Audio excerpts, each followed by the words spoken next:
Hello everyone and welcome to my YouTube channel. Today, gagawa naman tayo ng chicken macaroni salad.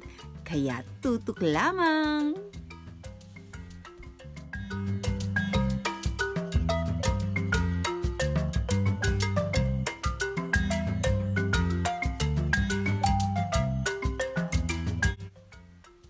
At heto ang mga ingredients na kakailanganin.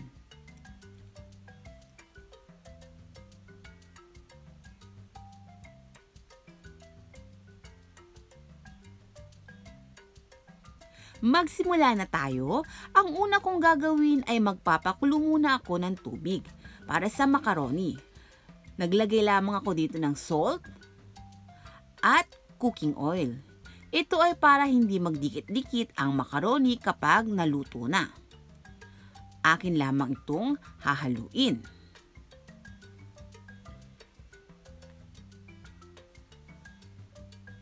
Pakukuluan ko ito over medium heat. Kailangan kulong-kulo ang tubig bago ilagay ang macaroni. At heto, kapag kumukulo na katulad nito, ay maaari nang ilagay ang macaroni. Elbow macaroni ang aking ginamit. Maaari kayong gumamit kahit anong klaseng macaroni.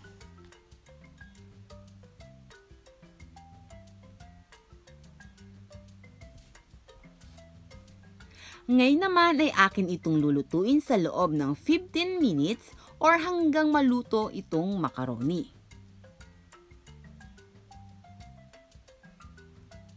After 15 minutes, luto na itong macaroni.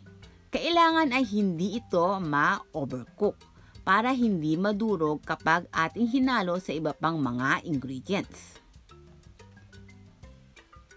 Gagamit lang ako ng salaan para maihiwalay ko ang tubig. Ngayon, akin itong isasalin sa isang lalagyan para palamigin. Next, lulutuin ko naman itong chicken breast. Maglalagay lamang ako ng tubig na lampas sa karne ng manok. Maglalagay din ako dito ng salt at black ground pepper. Hahaluin ko lang ito at akin itong isasalang sa apoy over medium heat hanggang maluto itong chicken breast. Ipakikita ko na sa inyo kapag naluto na. Heto, luto na itong chicken breast. Akin lamang itong hahanguin.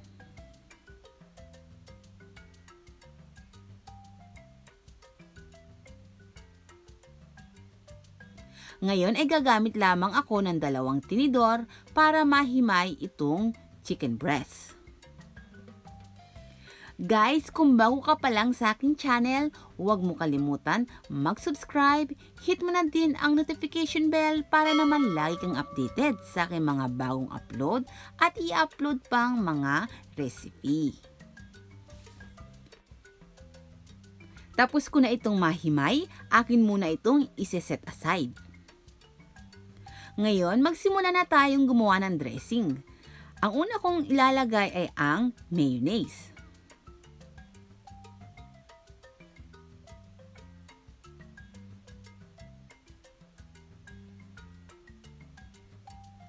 And next, ang condensed milk.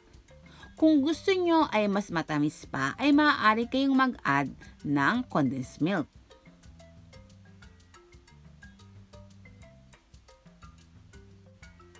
At akin muna itong hahaluin. Importante kasing ma-well blended itong mayonnaise at condensed milk para mas masarap ang ating dressing.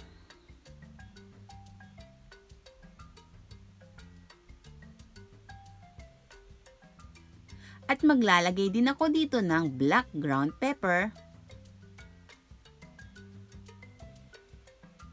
at salt.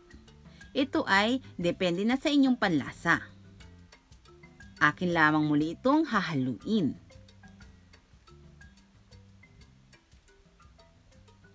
Ngayon ay maaari nang ilagay ang ating mga gulay. Meron ako ditong onion, celery at carrot. Kinat ko lamang ito ng maliliit na piraso.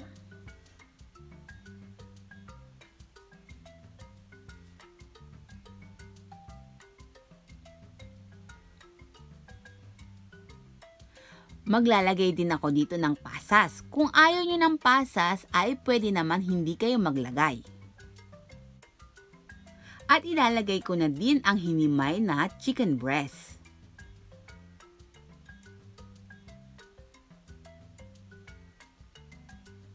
Maglalagay din ako dito ng pickled relish.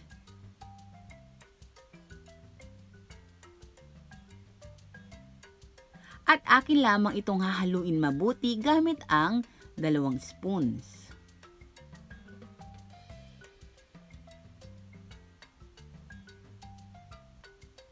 At pagkatapos mahalo ay maaari na natin ilagay dito ang macaroni na niluto natin kanina. Kaya sa huli ko nilagay itong macaroni, ito ay para hindi madurog ang macaroni sa paghahalo.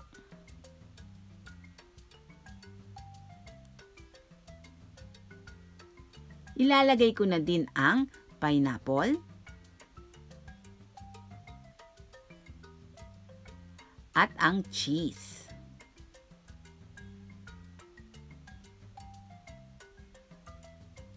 Akin lamang itong dahan-dahan na hahaluin para hindi madurog ang macaroni.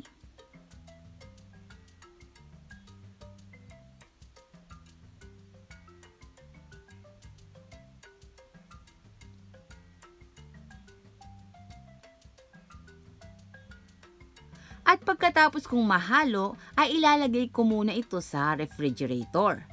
At least 1 hour para mas kumapit pa yung lasa ng dressing sa macaroni. Babalikan ko kayo after 1 hour. Ready to serve na ang chicken macaroni salad. Maglalagay lamang ako ng cherry sa ibabaw para magkaroon ng palamuti. Ito ay optional lamang. Kaya kung nagustuhan mo ang aking recipe, huwag mong kalimutan i-like, share, at mag-subscribe sa aking channel. Thank you for watching. Ito po ang aming kitchen. Happy cooking everyone!